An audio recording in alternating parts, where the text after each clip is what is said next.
Al-Fatihah. A'udzu billahi minasy syaithanir rajim. Bismillahirrahmanirrahim. Alhamdulillahi rabbil alamin arrahmanir rahim maliki yaumiddin. Iyyaka na'budu wa iyyaka nasta'in. Ihdinas siratal mustaqim. Siratal ladzina an'amta 'alaihim ghairil maghdubi 'alaihim waladdallin. Amin. Alhamdulillahi rabbil alamin. Subhanaka la nuhsi sana'an 'alaika anta kama asnaita ala nafsik.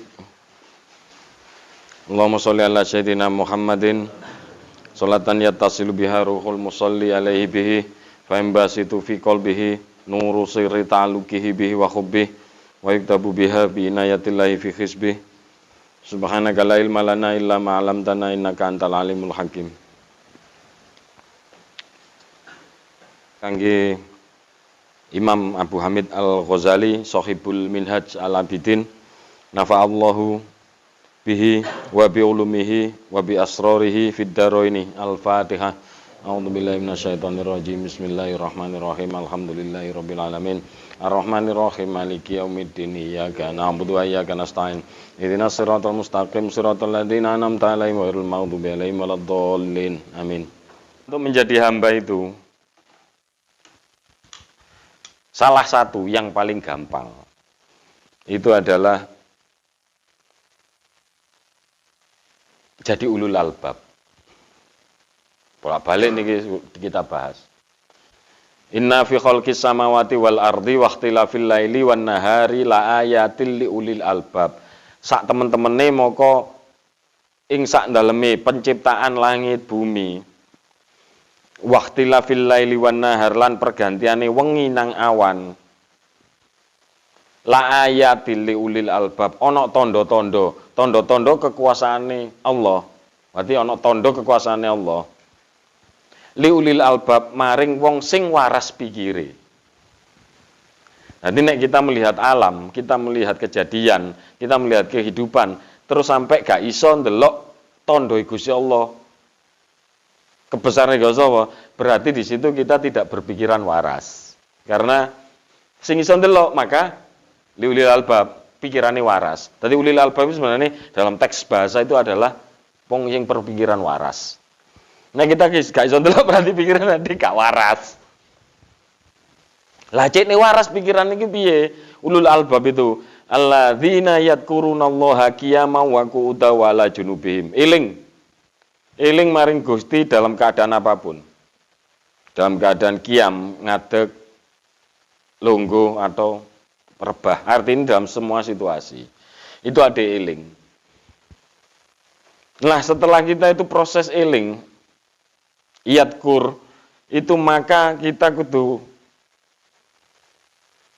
wa yatafakkaruna fi khalqis samawati wal ardh. Jadi setelah eling mang ditafakuri, setelah zikir mang ditafakuri.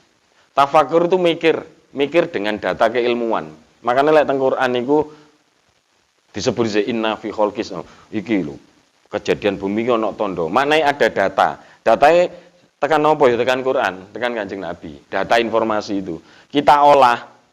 Akhir kita eling lapo eling nang Gusti Allah ya kabeh Gusti Allah. Sanjen kabeh Gusti Allah. Setelah kita itu terbiasa berpikir bahwa Allah dalam semua kondisi kehidupan kita, maka kita itu kok tafakur. Tafakur tadi berpikir dengan data iku mang yang kesimpulannya Rabbana ma khalaqta hadza batila subhanaka faqina adzabannar. Ancen ya Allah, Allah niku nggih Allah. Ancenan la ilaha illallah, ancenan ora ono sesuatu yang diciptakan Allah itu sia-sia. Kesimpulan akhir tafakur itulah kita ulil albab. La ulil albab itu hamba. Hamba. Maka di ngaji ngeten iki asline golek data. Golek data yang dimana kita pakai untuk cek gampang eling Gusti Allah. Kabeh Allah. Eling lah. Manakala sudah eling itu tadi maka kita akan bertafakur. Yang kesimpulan akhirnya tafakur itu adalah iya anjen la ilaha illallah. Wancen sing diciptakno Allah iki gak sing sia-sia. Ya pancen Allah. Ya pancen Allah. Itu. Nek kita wis terbiasa mikir ngono wendek. Lho temenan, tapi mulai dari hal kecil lah. Lah sing abot iku sabot no. Sepros golongane dhewe ngene iki wis mikir abot iku sabot. Sing hal kecil lah. Kecil. Oh terbiasa mikir ngoten. Tapi harus dilatih. Contoh, aku mbek marbot mbek Cak Irfan misalnya mari rekreasi. Luwe tengah dalan. Wis bengi, mandek di lawang lah mbur rekreasi tekan ndi sampai lawang bareng iki. Tuku ana wong dodol sego goreng siji iki tok. Luwe tuku ae. Rodok larang pisan. Nah, setelah rodok larang emang dipangan, ya ora enak sego goreng iki. Wong normal kan kudune grundel. Wong normal grundel, wos piye mbayar larang gak enak pisan. Lek kula mboten mikir ngono. Makane kula ini enteng mikir. Anjen jos ya Allah. Allah iki anjen jos. Lah iya wong gak entos dodol sego goreng. Angger dhek iku usaha, lho kok payu. Lha ayo mikir ngono. Terus yang menjadikan saya bersyukur, lho kok tepak awake dhewe, aku Cak Irfan marbot sing dikongkon tuku. Berarti awake dhewe dilebokno nang sisteme Gusti Allah, sing didadekno sistem menjadikan rezeki bagi wong sing gak entos masak iki mah. Tapi direzeki. Sapa ngerti wong iku ternyata, ya Allah kula niki mboten entos masak, tapi iso kula ngeten, kula tak dodol bismillah. Berarti doa dhek itu kebaikan. Maka kita kelangan duit kalau niku masuk ke dalam sistem pemberi. Niku kurang enak piye? Wis enak lah mikir ngono. Ade dimasukkan ke dalam sistem cara Gusti Allah memberikan orang sing berdoa iman. Lah dhek wong sing gak berdoa, misale mikirnya sederhana dhewe, anjen Rahman Gusti Allah. Lho enggak donga ya tetep dikek rezeki. Semasakane gak enak, gak ndonga pisan, dudu wong salat, tapi tetep dikek rezeki karena Gusti Allah Rahman. Lah dhewe didadekno bagian dari sistem Rahman iku mang qadarullah tanpa kita sadar. Golek ditawak-tawakno, ya sapa ngerti ternyata wong iku anyen butuh duit. Butuh duit pas anak ibu butuh apa ternyata melalui kita akhirnya sedina iku mang dhek oleh mangan sego goreng telu ditarik 1.000. Tapi ternyata dhek ya butuh duit 1.000 buat anak bayar sekolah, anak sing loro. Segini mikir positif, mikir dawa. Maka enteng, itu bagian dari bersyukur, goleki sesuatu yang enteng. Ono wingi ono kanca, udan-udan bane bocor, nambal ban. Ya tok gremeng pertama, tapi setelah kebetulan dibuka titik, wong iki ngomong nambal ban. Pak, sedintene wau tiga jenengan alhamdulillah ngen saged tuku beras lho. Nanti dikai bocor memang ya qadarullah, dilepon nang sistem kebaikan tanpa kita sadar. Udan-udan meneng-meneng ade, dhek gak nggo dhuwit lho iku dhek. Nggo dhuwit mek 10.000 tok gawe nambal ban. Coba ade nggo dhuwit 10.000 tok. Akhirnya niat, waduh rek iya tak sedekah rek dhuwitku ndek dompet karo 10.000. Tak lebokno musala sangel. Dipaksa mbek Gusti Allah, tapi maksudnya apik, dilebokno sistem kebaikan itu. Akhirnya bani ade dibocorno, duit 10.000 pas digawe nambal. Pas digawe nambal. Lah berpikir sederhana sing koyo ngoten dalam setiap keelekan sing ade tampa. Itu bagian dari cara mudah untuk bersyukur. Lah bersyukur itu dalan paling gampang untuk tafakur. Sedangkan tafakur itu yang berhasil akhir bahwa kita mengakui Allah itu adalah Allah, hukumnya wajib. Hukumnya pun wajib. Maka kita bertafakur dengan cara pintu gerbang syukur. Paling gampang kan? Coba tiap hari kita ndelok sesuatu itu masuk dia lagi mengalami sesuatu yang rodok gak enak. Kita lihat dari sisi yang rodok positif, pasti ketemu kok. Pasti ketemu. Makanya wong Duro niku, wah iku kalah dia mbek wong Duro. Lho nggih wong Duro iku sampe nggawe jargon sing sip tentang cara berpositif thinking niku. Nek wong Duro-duro mesti ero. Wong Duro niki sampe ngeten jargone iku. Look the bright side everywhere you are. Berarti wah iku mikir sing apik. Dimanapun kamu berada, di setiap situasi. Mesti kon mikir apik. Karena syukur itu pintu gerbang tafakur. Ayo jenengan tafakur, mikir ya, mikir. Sik kate tafakur didik dhewe iku negatif pikirane. Lah iya, kate muji Allah piye? Awak iki utang sik sak gulu, nyaur rada angel rezeki seret wis angel lah dhewe. Padahal dituntut pada saat tafakur iku mangane kudu muji Gusti Allah. Nah, syukur ini jadi pintu yang paling gampang. Jadi pintu yang paling gampang. Itu goleki dhewe-dhewe uripe dhewe-dhewe kok. Goleki dhewe akhirnya apa dengan musibah itu dhewe tetep ana rasa sing disyukuri. Hatene kula waos minhaj niki. Ngeten, paling gampang ngeten. Kabeh wong di kuburan niku besok. Nah ini berita Kanjeng Nabi iki. Pasti berita itu pasti terbukti. Satu contoh ngeten, wis bahwa berita Allah, berita Kanjeng Nabi selalu terbukti. Ade pokok iman dhisik masuk gurung iso mbuktekno. Contoh, hal yang di bumi sederhana. Ojo diombe oleh teh panas, kopi panas ojo disebul. Semua sahabat gak ngerti alasannya, nggih ngono tok, wis yakin. Meskipun ternyata ratusan tahun kemudian baru terbukti bahwa ternyata lek disebul iku iso nggarano stroke, iso nggarano nyumbet peredaran otak dan lain-lain. Tapi sahabat waktu dikandani, ojo disebul ya wedang panas. Gak takok kan, nggih ngono tok wis karo alasane. Akhirnya terbukti. Isra Mi'raj juga terbukti tapi iya. Tapi akhirnya waktu membuktikan. Nah wong ya ternyata ono nang bulan nang anu bisa ditempuh. Ya, meskipun kecepatannya ya cepet termasuk. Tapi ada ilmu pengetahuan di akhir waktu itu yang akan membuktikan. Makanya hak jangan yakini bahwa apa sing didhawuhna Allah mbek Kanjeng Nabi itu pasti bener dan akan terjadi mbok waktu kapan. Kan ono sahabat sing paling goblok, paling bodoh. Kon besok iki sing gawe mahkotae Persia. Iki kabeh sahabat iki gak bantah, wong kok bodoh. Bayangno lho iki. Dhewe iki duduk militer duduk apa ya, paling lugu dhewe. Moro aku ngomong nang Thohir. Mau Kanjeng Nabi ngomong nang Thohir. Besok kowe sing dadi nyekel mahkotae Amerika. Wah, dhewe jelas guyu gitu. Tapi dulu kayak sahabat mboten. Nggih. Dan terjadi, begitu Kanjeng Nabi wafat, ternyata takluk. Dan sing nemu mahkota ya sing sahabat sing bodoh iku mah digawe. Ini terbukti.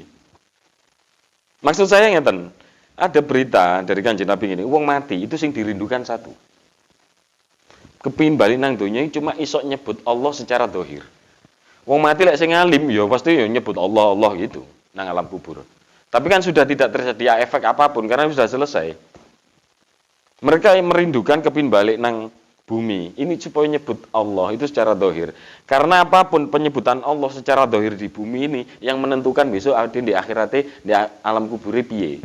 Piye-piye ini ada di alam kubur, piye-piye di akhirat itu karena dewi ku urip di nyebut nama Allah secara dohir urip di bumi. Nah itu kan patut kita syukuri berarti apapun lah ada ya sumpah banyak kena musibah yo.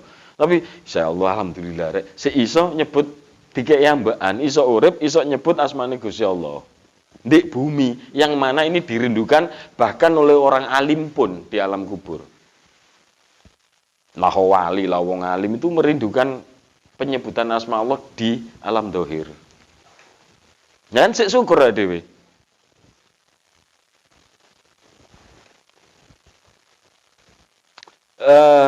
Imam Al-Ghazali dawuh ngeten. Wa inna yalzamu kadzalik maksudnya itu lan pepestine wajib maring sira kabeh mengkono-mengkono maknane iku wajib bagi kita itu memuji berhamdulan bersyukru li amro ini krana ana dua perkara. Hajane perkara paling enak buat awake dhewe. Akhaduhuma sing pertama saka loro kuwi lidawamin ni'matil azimati. Muji lan syukur itu ndawamno kenikmatan sing awake dhewe trima. Ndawakno. Wasani ingkang kaping pindho li khusuliz ziyadati. Iku krana hasile tambahane nikmat.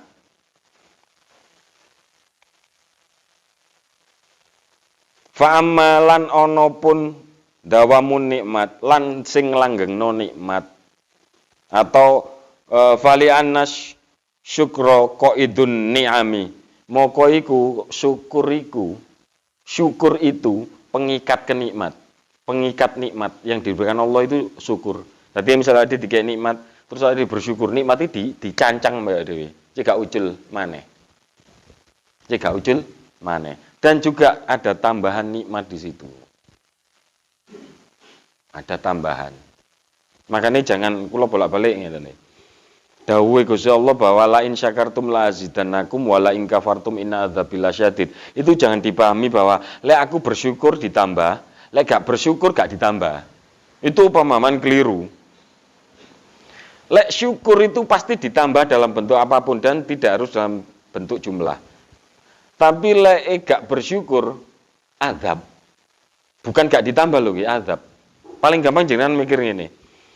Nek ade bersyukur saiki oleh duit 1.000, bersyukur ada dua kemungkinan, ditambah jumlahnya menjadi 200.000, 300, 400 atau ditambah berkahnya. Jadi iso ditambah jumlah, iso ditambah berkah.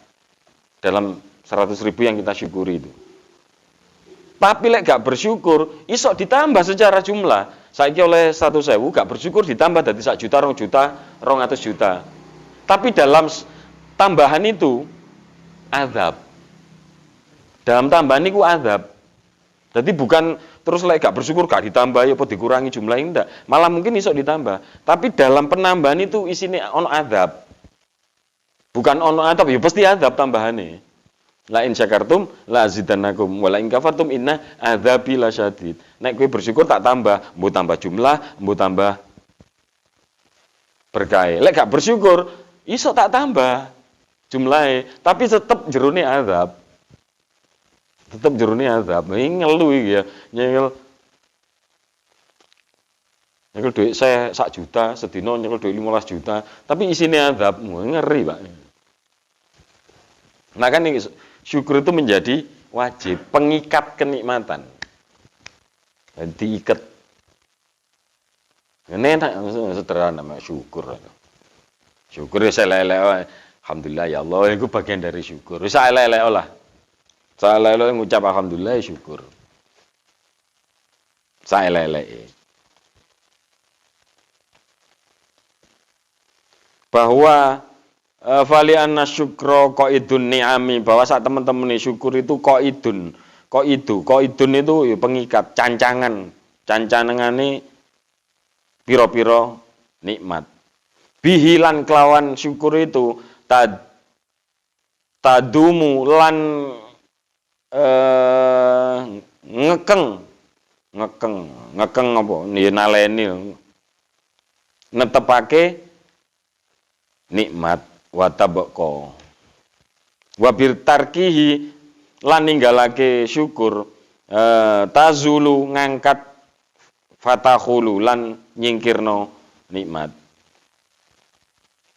Qallallahu subhanahu dawuh sapa Gusti Allah innallaha sak temen-temene Allah la yughayyiru ora bakal ngerubah, ora bakal ngubah ma apa-apa biqaumin sing ana dene sak deleme satu kaum hatta yughayyiru sampai kaum itu ngubah dhewe ma bi anfusihim apa-apa sing sak daleme jiwa atau diri mereka. Nanti Gusti Allah itu sebenarnya mulai dari kita lahir itu memberi ayat ini secara lengkap itu Gusti Allah memberi malaikat penjagaan depan, belakang, atas, bawah, pokoknya ada malaikat penjagaan di sekitar masing-masing hamba. Lah malaikat penjagaan itu kan macam-macam, ono sing jaga rezeki, kesehatan, macam-macam. Akhirnya Gusti Allah dawuh, aku ora bakal ngubah. Innallaha sak temene Allah la yughayyiru ora bakal ngubah. Ora bakal ngubah apa-apa iku mang, penjagaan iku mang. Hatta sampai kowe dhewe sakjane sing ngubah itu. Dengan cara apa? Ngufuri nikmat. Jadi nikmat itu kita kufuri maka malaikat penjaga diangkat kabeh. Diangkat kabeh. Ya jarine apa bahasa saiki apa ciamik solo. Ya, ciamik solo. Ini sistem penjagaan malaikat diangkat. Dan itu iso balik manakala kita menyadari itu. Terus balik nang Gusti Allah. Maka dikembalikan sistem kemalaikatan penjaga itu. Dengan cara bersyukur. Maka ini syukur itu enak. Nah, ayat ini agak sing dipahami ini, si akhir zaman ini. Gak berubah nasib satu kaum kecuali engkau sendiri merubah akhirnya usaha. Gitu. Padahal enggak itu. Makna itu justru wis disediakan kok. Itu disediakan. Cuma kita mengkufuri nikmat ini diangkat kabeh. Kudune kita syukur, moko gak diangkat.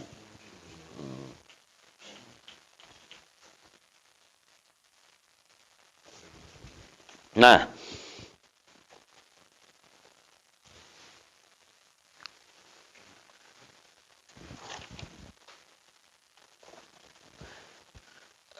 rodok kula pencoloti. Ngeten. Nikmat itu Imam Al-Ghazali dawuh ngeten. Tsumman ni'amu sak temen-temene moko nikmat iku kismani ana loro, duniawiyah wa diniyah. Sifate dunia lan diniyah keagamaan.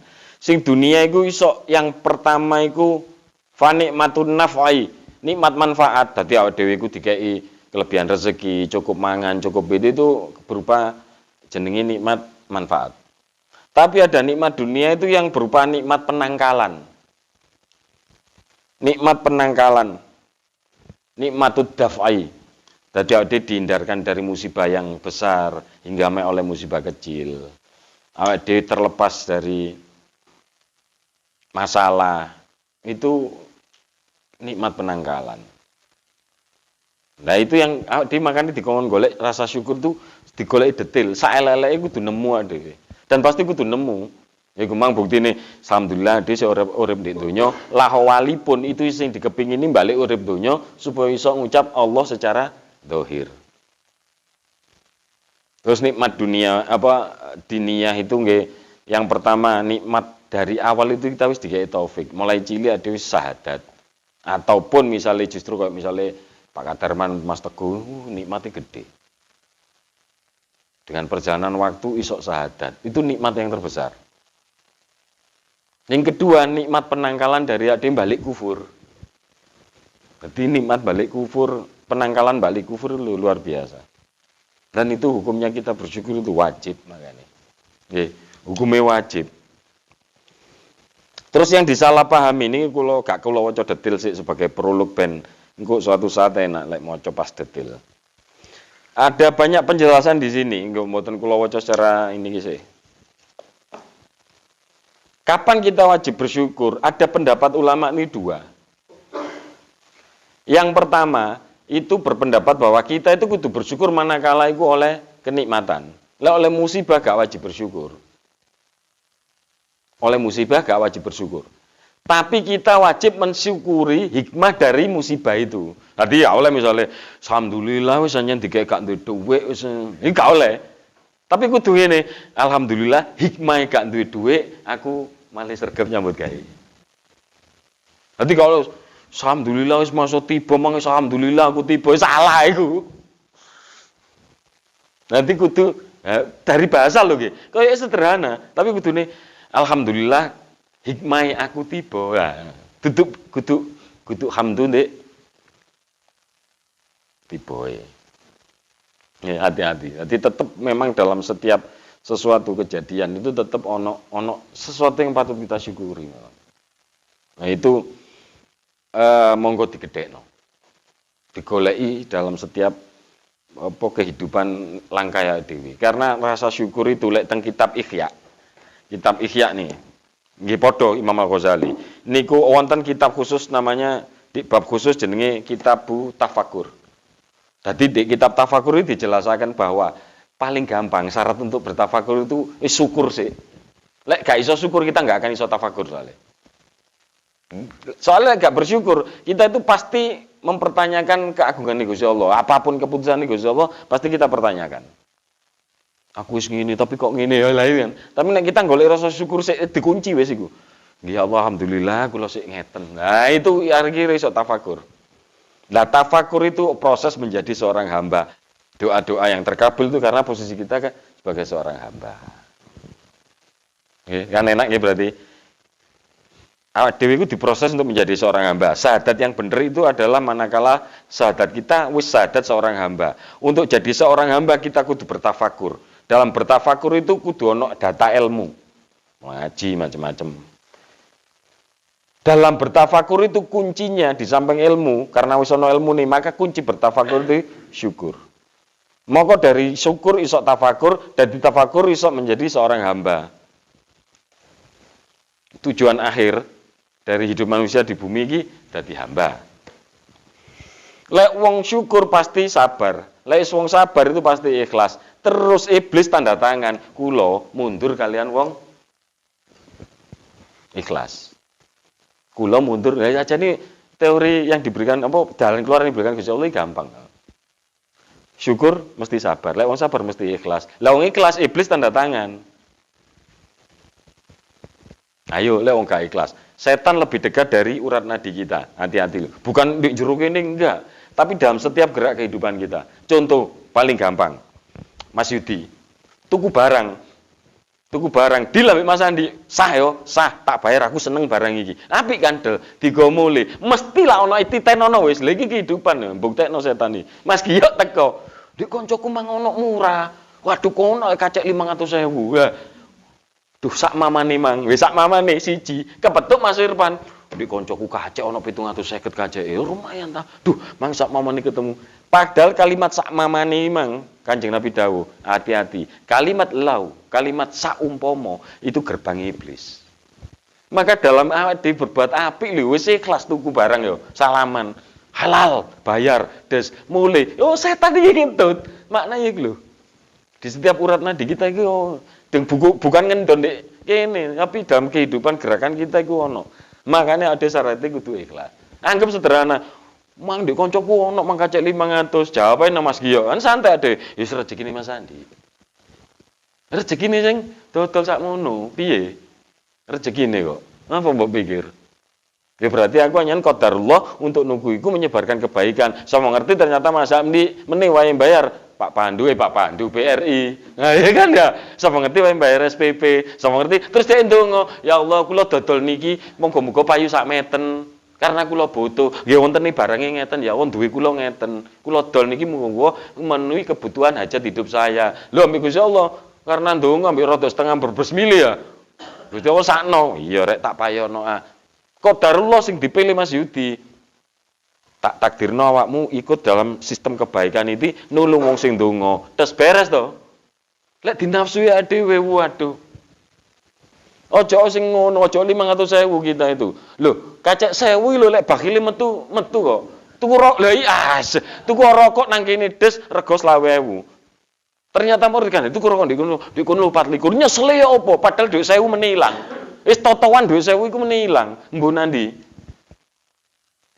Iya kan, mbok nandi? Oh ibu-ibu iku, kok nek gawe tuku tempe padahal kadang tempe ndek omah iki ya sampe digoreng bolak-balik akhirnya buak ya. Nanti lek wis dipilih Gusti Allah, qadarullah kita diikutkan dalam satu sistem kebaikan, bersyukurlah nek ngono. Wis aja nuruti setan wis babah lah. Ya sanyan rezekine iku tuku. Ya alhamdulillah aku gagah iso sedekah 500.000. Misalnya tuku apa barang 3,5 juta ternyata di Pak Gandung 3.000 gitu. Diseseli ya sing gagah lho. Wis gak apa-apa aku sedekah 500. Soale meneng-meneng sedekah 500 yo greges. Dipaksa mbek Gusti Allah, tapi dalam konteks kebaikan. Wis tak lanjutno lek mikir ngono los. Ya angel tapi sapa ngarani gampang, lek gampang ya dia payung. Karena hadiah memang ridho Gusti Allah. Maka ya memang kita kudu ngelatih dari hal yang kecil iku mang.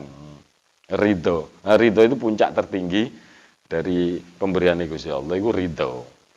Radhiyallahu anhum wa radu'an. Hati-hati kudu ridho dhisik baru ridho Gusti Allah. Ini kan enggak rata-rata. Ridhoilah perjalanan saya ya Allah, ridhoilah ini, wis macam ridhoilah. Tapi kita enggak ridho. Nah, itu keliru.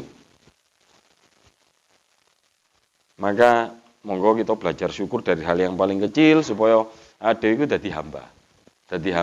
Semoga kita sedaya senantiasa diparingi kesempatan takdir untuk menjadi hamba. Wis dadi ya apa usaha didik. Pokoknya kita target kita kudu minimal dadi hamba lah, masuk ndek-ndekan. Pokoknya dadi hamba.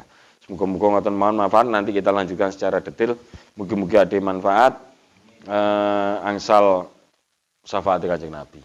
Amin. Al-Fatihah. Bismillahirrahmanirrahim. Alhamdulillahirabbil alamin. Arrahmanirrahim. Maliki yaumiddin. Iyyaka na'budu wa iyyaka nasta'in. Ihdinas siratal mustaqim. Siratal ladzina an'amta 'alaihim ghairil maghdubi 'alaihim waladdallin. Amin.